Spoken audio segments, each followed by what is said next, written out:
are sending Geno Smith, the former Jets quarterback, back to the New York Jets. It's a pick flop. The Vegas Raiders receive a 6th-round pick, and the Jets get Geno Smith in a 7th-round pick. They've already restructured his contract. The Raiders will pay the bulk of it. The Jets will carry essentially veteran minimum, and they now have an added quarterback.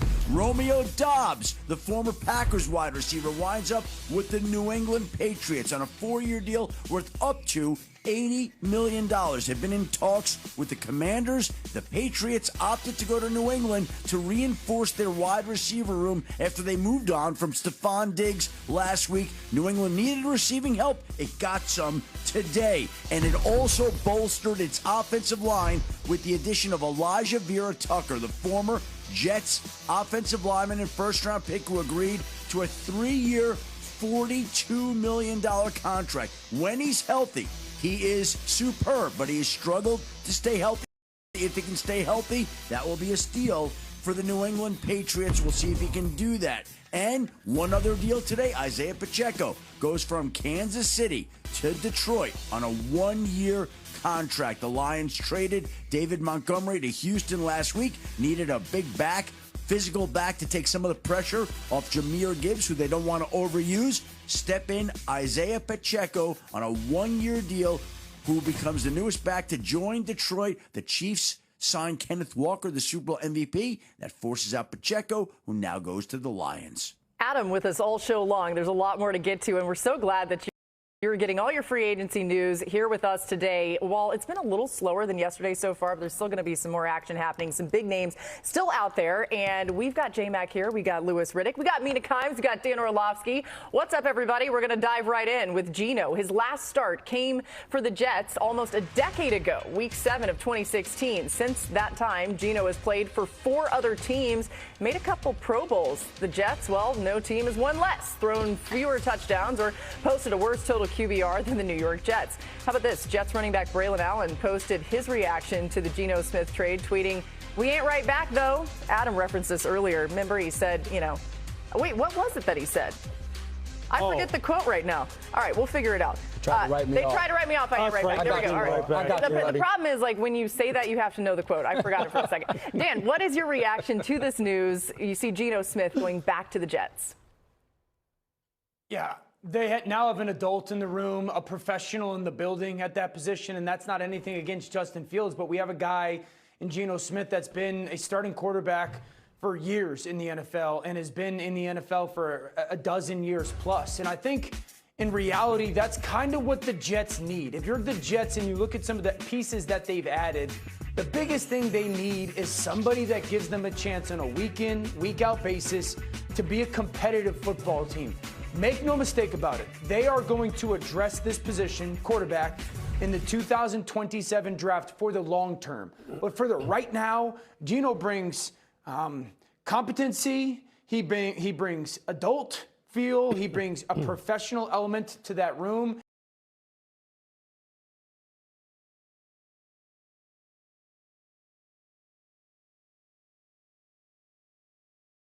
And certainly to their building, and that's a win for the Jets today. I love the way you said that. Coming off the way the season went last year for the New York Jets, you needed to get veterans, high-character guys in the building, and Geno is that. You look at Demario Davis, who they signed in free agency, Minkah Fitzpatrick, who they traded for, veterans that are going to come in, and whatever the young guys that they choose to draft and the young guys that are on that roster, that guys that can show them the way, mentor, and teach those guys. A ton of credit to the Jets here. Just the field, short, intermediate. I think Geno is capable of executing that offense at a high level. He's just got to cut back on some of the bad decisions we saw last season. But I do think the improvement in circumstances could help that process. Yeah, this was one of the more disappointing. Well, to put it bluntly, it was pretty, or simply, it really was a disappointing team last year. But, I think the most important thing about this transaction is the relationship, and I said this earlier, that he's going to have with Frank Reich, and the ability for the coaching staff overall to get more out of this offensive line that Mina is talking about. Because, look, this offensive line 1-for-1 was very talented a year ago. But if you watch this football team, and we got a chance to watch them up close and personal, they were just so erratic in terms of their ability to execute and play with any type of consistency. So although they are great individual talents, some like high-end number 1 draft picks, they just didn't play well. So they need to really up that in terms of their performance. Look, Breece Hall is one of the very best running backs in the entire NFL. They brought in a lot of veteran people on this football team that obviously aren't going to be there for the long term.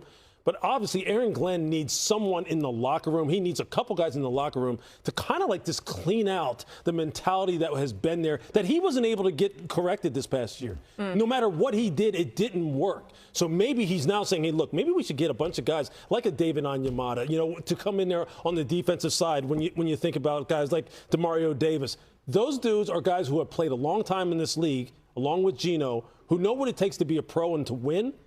And maybe they can have kind of like positive impact on this organization going forward, because they're not really in the picture for the long term. Yeah, I'm excited for Garrett Wilson. I mean, Mina mentioned it a little bit, but the floor was so low here. Like, Geno's got to be an improvement over what they had before. Yeah. The Jets were the only team you guys ever play 16 games and not have a single receiver over 400 yards or even reach 400 yards. Like, that's bizarre to even think about. Okay, another defensive signing for the Jets. We just heard some of those new names, but according to our Jets reporter, Rich Cimini, the Jets signing former Bears cornerback Nashawn Wright to a 1-year contract, source confirming there. Good value for the Jets, Wright. And remember, as Rich points out, Wright had 5 interceptions last season, 5 more than the Jets, who had 0. So a chance to take the ball away, that's something that Aaron Glenn is desperate for. Let's talk about the Jets division rival now in Foxborough. Adam Schefter and Jeremy Fowler reporting a 4-year, $80 million deal with former Packer Romeo Doubs with the Patriots. Doubs has 21 touchdown catches over his 4-year career, a higher total than any 2 other Patriots wide receivers combined in that span. Some wanted to see if they would go after A.J. Brown. Adam just told us recently that the door is not necessarily closed on that, but let's focus here on Doubs, who they did get. Mina, how do you feel about that fit for New England? I love it. I mean, he's not the number 1 prototypical X receiver that the Patriots fans and organization have been waiting for, but I think he's an excellent replacement for Stephon Diggs, who was incredibly productive in this offense last year in terms of being a sharp route runner. He's really good on intermediate routes, similar to Diggs. He's 12th in yards per route run, tied with Diggs actually last year. He is a red zone threat in Green Bay. He was consistently productive in the end zone. And I think just a reliable target for Drake May, which is what they need. So, again, as a replacement for Diggs, I like it. It does not mean they should not continue to be active in the receiver market, either with a trade or in the draft. But I do think it is good value for who's a player in Doubs who has proven to be a solid veteran. Yeah, I love the fact that you said a reliable wide receiver, because you look at the suddenness of a guy like Romeo Doubs, the way he gets off of the line of scrimmage and create space and get open. I think that's a weapon that for Drake May as a quarterback, that's a guy that you can trust. And that's what Stephon Diggs was able to bring to the offense. So I think as they move forward, the combination of him, and then on the other side, you have Kayshon Boutte, a guy that got down the field and became the vertical threat for them a season ago. Now you mix in a guy like Romeo Doubs, where one guy is over there taking a safety or taking the top off of a defense, and another guy's getting open underneath, creating that space. So the combination of those two guys will work hand in hand, and also having Hunter Henry, a reliable tight end, I think it's the right move for New England as they continue to progress and improve as a football team. Yeah, the mix is so important, right? In that room in particular, you got to kind of build it like a basketball team. You got to have guys who have complementary skill sets. You can't have everyone who looks exactly the same. Romeo, quite honestly, though, has a little bit of everything. He could play the X, he could play the Z, he could play the slot. He could run routes out of the backfield. Yeah. He can be a catch-and-run guy. He can be a 50-50 ball guy. So he really is. You may not look at him in the wide receiver picture overall in the league as a true number 1, but he has number one versatility. Let's put it that way, because that's what all number 1s have. You can line him up anywhere. He can do that. He may not be the top end guy, but this is without a doubt a level up for them in that wide receiver room, and just what they needed, because he fits with everyone else. Diggs was the only Patriot with even 600 receiving yards last year. He's going to be cut. Dan, how much of an impact do you see Doubs having on this offense, and specifically Drake May and his development that you want to see next season? I think it changes the way they can play offensive football. I love Romeo Doubs. I think it's a significant loss for Green Bay. The 4 young stars that they have that are really skill position guys are their future. We saw Kayshon Boutte take a huge jump this year when it comes to down the field, big-bodied. You can kind of be the splash play type of guy that took the top off of a defense in many ways. And then you think about Trey Hendrickson, who's going to be their second-year back that became a focal point of their run game and their explosive element in the run game. Kyle Williams and the one-on-one take-your-shot down the field guy. And now Romeo Doubs, and Lewis is right, and so is J-Mac and MK on what he is. Do you get open at the line of scrimmage? He does. Do you get open at the top of routes? He does. Do you catch the ball on a consistent and strong basis with your hands? He does. I think, and if you think about Josh McDaniels in New England as their play caller, he's always notorious for, I don't need one, I need 4 or 5. That's kind of the way he goes about calling his offense. It's matchup-based. It's matchup-based. This is another matchup weapon for this offense, and I love it. Yeah, and Dan, all those guys you're talking about, they're 25 or younger. A lot of youth there. Just quickly, Lewis, when you think about where they're going to pick, I mean, success in the NFL means you don't necessarily have the highest picks, but there are a ton of great wide receivers in this draft. They pick at the end of the first and the second round.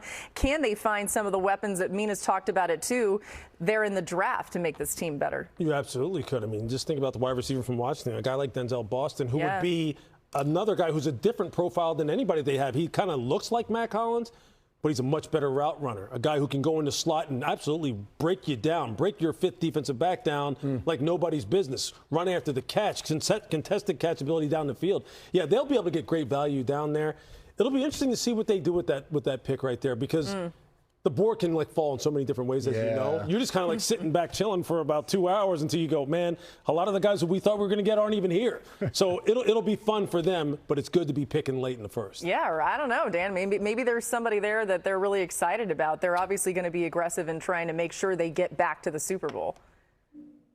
Yeah, I also think tight end is very much so at play for this offense. It doesn't have to necessarily be a receiver in the draft. Lewis would know him greater than I, but I think some of the tight ends that are going to be in conversation late first round or a second round, I would go back to the way that Josh McDaniels likes to play football, likes to design football, creating matchups. 2 tight ends on the field was a big deal this past year. I think tight end is very much so in play early in the draft for them. If you're a fan of the NFL, how could you not be excited right now with all the change we're seeing? Teams are getting better. So much is happening, and we've got it all for you right here. It's going to continue to happen, including Kelyr Muray, Aaron Rodgers, Joe Flacco. As you can see, Malik Willis is a Dolphin. Geno Smith heading back to the Jets. That happened in a trade just a couple hours ago. Tua landing in Atlanta, expected to at least, which raises the question about Kelyr Muray. Adam, let's start there. What are we expecting to happen here when we expect the team to release him tomorrow? Well, Laura, we think they could release him as early as tomorrow, 4 p.m. Eastern. He has a bonus due later this week that the Cardinals do not intend to pay. They'll have to release him by then. They could do it at their discretion. Once he is released, there is expected to be a robust market for him, but I think people around the league regard the Vikings as the leading contender. As for Kirk Cousins, he also will be released by this time tomorrow from Atlanta, making him a free agent. He does not sound to be in any rush to go find a new team. He may take a much more patient approach and see what's out there. He may wait for a quarterback to be injured. He may wait to see what happens with Aaron Rodgers in Pittsburgh, but he's not going to be in any rush. And you know what? He can afford to be. He's made an awful lot of money in his career. He can sit back, have a lemonade, and relax and wait until there's some sort of quarterback opening. Lemonade, huh? Is that his drink of choice? Yeah. Lemonade? I like that. Chef he has. Yeah, well, he that can looks have a like lemonade water, while he gets his haircut at Supercuts. Hey, exactly I right. love those commercials. It's so good. Why not? That's very refreshing.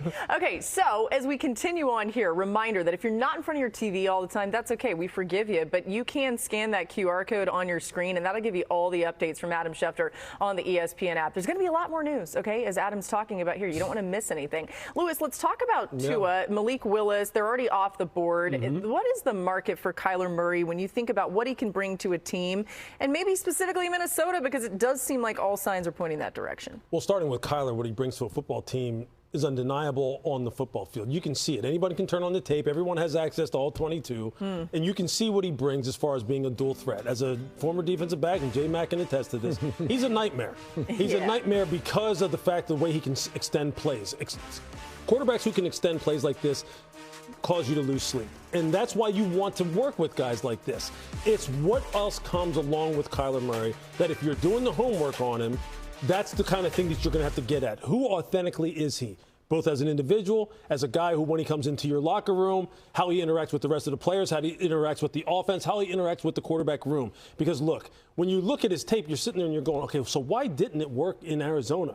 What is true about some of the reports that you heard coming out of Arizona about whether or not he's committed to doing everything that he needs to do off the field to be great on the football field? And is he going to bring that to us in Minnesota in particular, since that's obviously the most natural landing spot? Because, look, KOC, Kevin O'Connell, and Josh McCown, I believe, are the salt of the earth when it comes to quarterback evaluation, development, implementation. I love those guys. Yeah.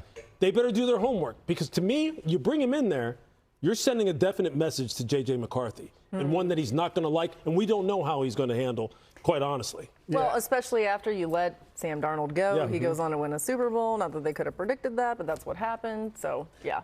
And I think of it all, you look at it, they do bring in Kelyr Muray.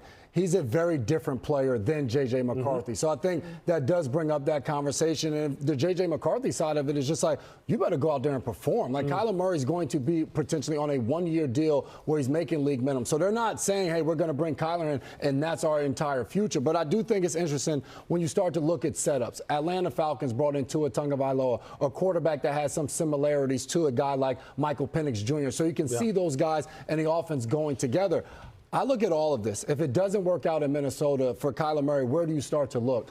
The Indianapolis Colts is interesting to me, just in the sense of if they can't work out a deal with Daniel Jones that's long-term, now you have him on just a one-year deal. So it's like, what is going to be your future? Is he going to be healthy week one? If he's not, you have a guy like Kelyr Muray that can go out there and could be effective potentially for this offense. I mean, Dan, you brought that up to Pat and the guys earlier. They weren't totally buying it, but just walk us through the scenario that you laid out there. It's no slight to Daniel Jones necessarily, but you bring Kelyr Muray in for cheap. No. Sounds like a good plan, right?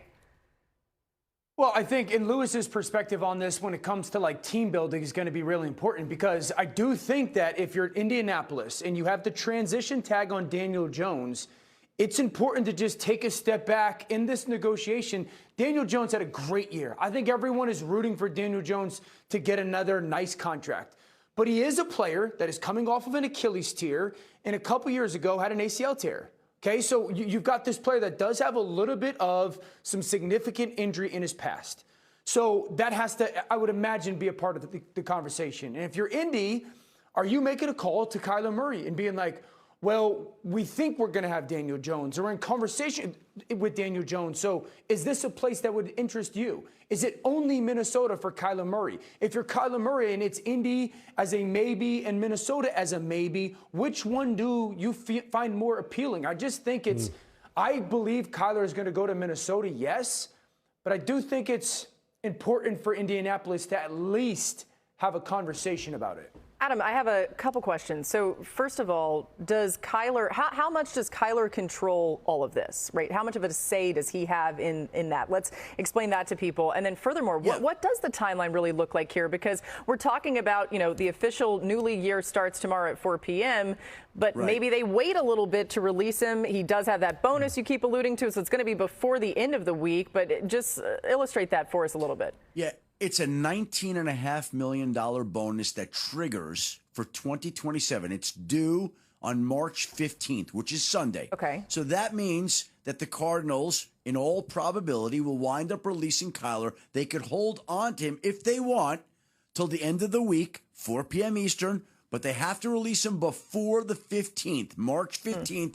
Otherwise, $19.5 million becomes guaranteed next year. That's not happening. And that's why teams are not trading for him, because they know that they have to take on that money if he's not released.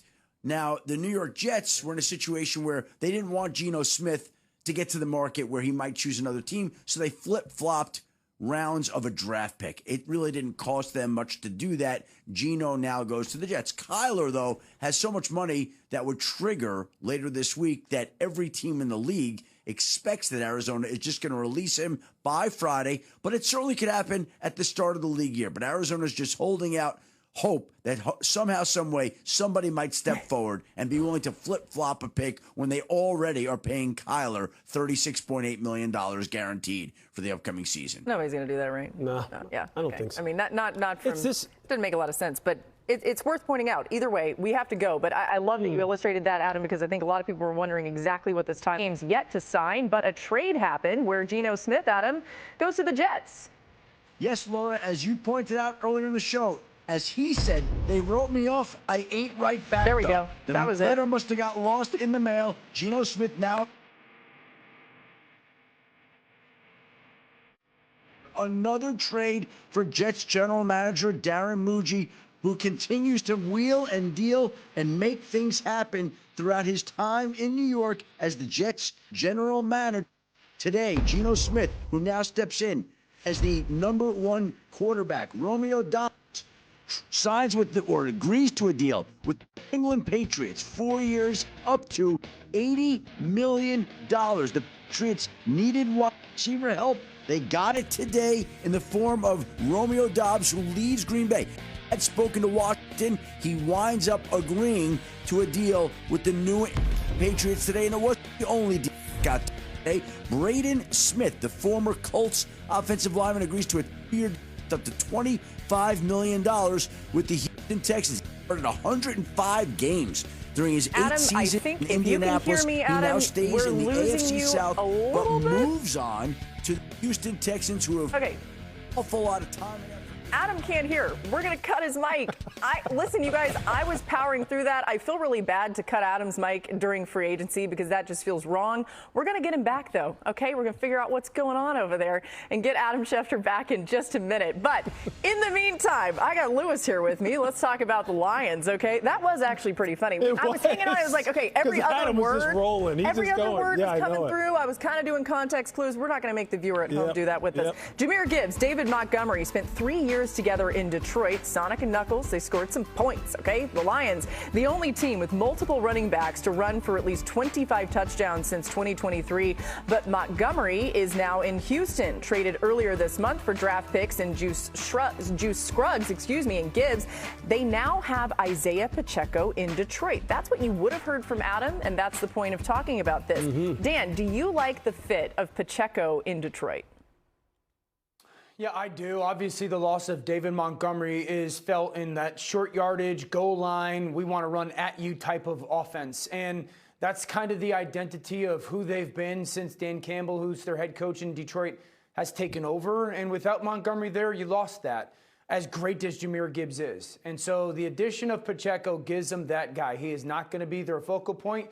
I don't expect him to be the guy that David Montgomery was when it comes to either usage or production.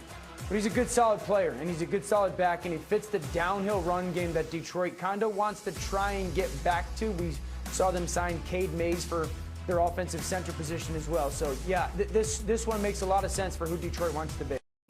Yeah, I think the one thing, and I've said it before, for Isaiah is really to just stay healthy. He's just got to stay on the football field. He's got to be available for when they want to take some carries and take some of the load off of Jahmyr Gibbs. Look, Jahmyr right now over the past 2 years, he's averaged right around 250 carries on, from rushing the football. His usage in the passing game has really ramped up. He had, 52 receptions 2 years ago, 77 receptions last year. You would assume that that's going to ramp up even more. They know what they have in this young man, and he's going to be featured. Because this guy really, I think of all the running backs in the league, and I know we always put this on Christian McCaffrey as being the guy who we always, involved in the MVP conversation. I thought from the time Jahmyr was a rookie, he's an MVP caliber back. And I think you're going to see that this year in the way in which they use him. But Pacheco just needs to stay healthy. He's dealt with a couple injuries. He's been nicked up. He runs with that kind of style anyway. Just stay available. That's what they're going to need. Yeah, it's interesting. Short yardage would be a new role for Pacheco. Kareem Hunt did that well for the Chiefs last year, so really he didn't have to do as much of that. Gibbs touches, by the way, they've increased all 3 pro seasons up to 320 last year. You expect to see that trend continue. New on NFL Live, Travis Kelce spent some time with Pat McAfee today, spoke about his decision to return for a 14th season.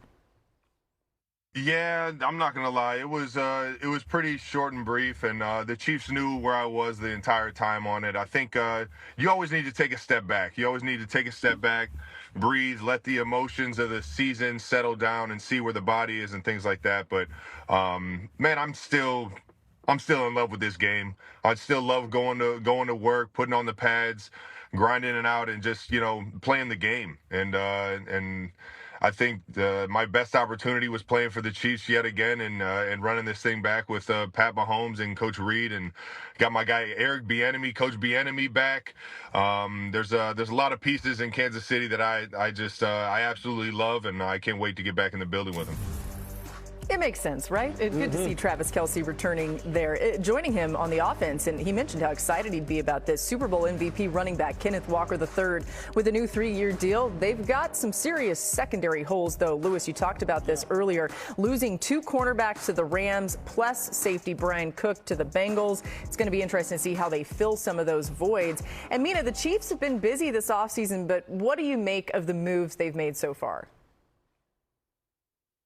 Well, let's start with the good. Bringing Kelce back, he was productive last season. Now that's not a hole. I like the Kenneth Walker III signing. They needed an explosive back.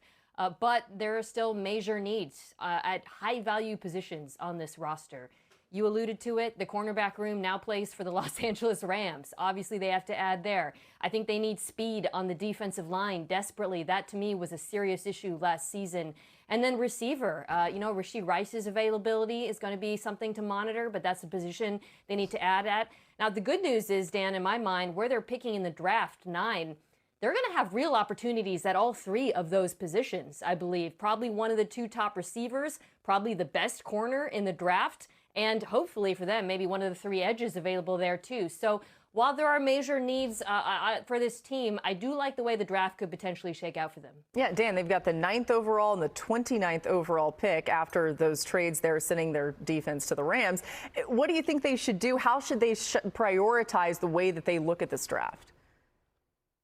Yeah, they need to replicate the year that they had 2 first-round picks not many years ago, and they took McDuffie and Karlaftis, and it was kind of the backbone for another run. I think it's interesting wide receiver, totally. I would be fascinated to be in the conversations with Kansas City because right tackle, defensive end, corner, and receiver are probably the 4 that you sit there and say, those are our top 4. How do they value right tackle in relation to pass rusher? We talked about it last year on a almost weekly basis, that getting after the quarterback was something that they were just struggling to do. And so I would tell you, the priority for me, I would probably say right tackle, honestly. Wide receiver for sure is going to be high on that list, but I think having to protect Patrick and just trying to rebuild the way that they play football, I think they need to stylistically change, I think has got to be the biggest deal in Kansas City. Yeah, one thing that Lewis brought up earlier, which we don't have time for right here, but just to stew on a little bit, do they try to still find a way to get Jeremiah Love, which I don't think he's going to be there at 9, but if you could maybe move up and grab him, I don't know. Even with Kenneth Walker, I get it. Maybe you say we've got enough running backs, but still, yeah, pass rusher too. All right, hey, Dan has spent some time over the years pumping up a lot of his skills, especially his basketball abilities. Here's the Tweeters, Chargers, and Jets rounded out the top 5 when we kicked things off yesterday. Let's zero in on those Raiders. They used that cap space in a huge way since Monday at noon. They reset the center market by a mile with center Tyler Linderbaum and agreed to a deal with Kwity Paye from the Colts. They gave off-ball linebackers over $76 million combined and signed ex-Vikings wideout Jalen Naylor.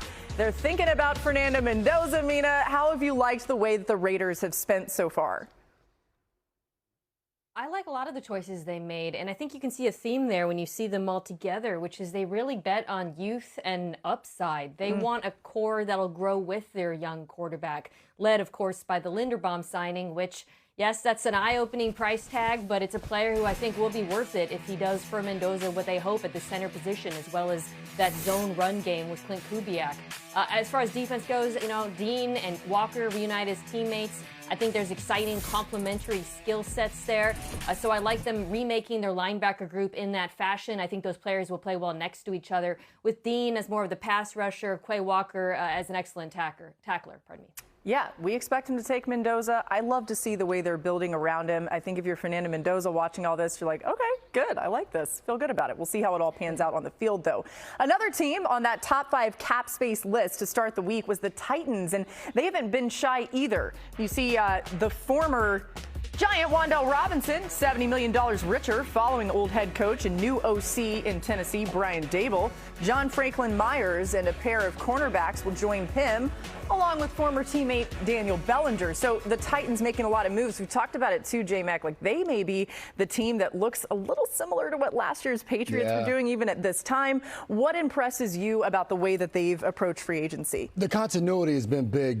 John Franklin Myers, he played Robert Saleh with the New York Jets. I think that goes a long way. You look at even the trade they made for Jermaine Johnson, who played for Saleh with the Jets as well. And then you talk about Brian Daboll, the offensive coordinator, and the former Giant. So you're bringing over players that your coaches in front office have familiarity with. So you know, as soon as those guys walk into your building, you know exactly what you're going to get. I think also signing Mitch Trubisky, a guy that's going to be the backup quarterback to Cam Ward, and be able to mentor him and help him with different facets of his game and help grow that. I think it's been big. The moves they made, they really helped their young quarterback. And this is a new era in Tennessee and Nashville right now. It's a new logo, potentially new jersey. There's a lot going on. Yes, there's so much newness to it. So getting your new head coach, looks like I mapped it today. You know why? Because I think they should take Jeremiah Love at number 4 overall and really just blow this thing out. It'd be incredible, right? I said this a few weeks ago when we were on Get Up. It goes back to way back. They drafted Steve McNair, and that very next year they drafted Eddie George in the first round as well. So it would be nice to have that as a 1-2 punch between Cam Ward.